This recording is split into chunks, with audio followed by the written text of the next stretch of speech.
एक दफा एक कुत्ता जंगल में भटक जाता है। तभी वो देखता है तो उसके सामने एक शेर आ रहा होता है। शेर को देखकर कुत्ते की सांस रुक जाती है और वो सोचता है, आज तो मेरा काम तमाम हो जाएगा। उसी दौरान वो अपने सामने कुछ हड्डियों को देखता है। वो एक सूखी हड्डी को लेकर शेर की तरफ पीठ करके बैठ जाता है और एक सूखी हड्डी को चूसने लगता है और जोर जोर से हंसकर बोलते हुए कहता है, वाह, शेर को खाने का तो मजा ही कुछ और है। अगर एक और मिल जाए तो आज तो दावत का मजा ही आ जाएगा। कुत्ता जोर से डकार मारता है और उसी दम शेर उसके काफी नजदीक आ जाता है और ये बात सुनकर शेर सोच में पड़ जाता है। शेर सोचता है कि ये कुत्ता तो शेर का शिकार करता है, जान बचाकर भागने में ही मेरी भलाई है। और शेर वहां से जान बचाकर भाग जाता है।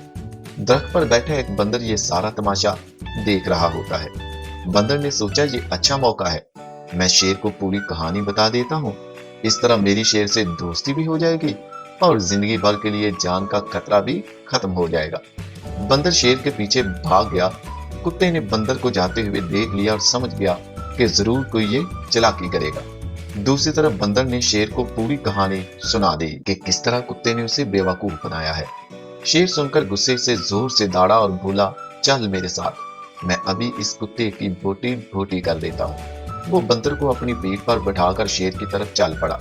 तभी कुत्ता देखता है कि वो दोनों उसकी तरफ आ रहे हैं। कुत्ता हिम्मत करके फिर एक दफा उनकी तरफ पीठ करके बैठ गया और जोर जोर से कहने लगा, बंदर को भेजे हुए कितना टाइम हो गया है, अभी तक ये शेर को फंसा के लेके नहीं आया। ये आवाज सुनते ही शेर ने बंदर को अपनी पीठ से झट करके नीचे गिरा दिया और वापस उल्टे पांव भागने लगा और वहां से भाग गया। दोस्तों, ये कहानी हमें बताती है कि अपने ऊपर खुद अत्मादी में हम रहें तो हम हर हालात का मुकाबला कर सकते हैं।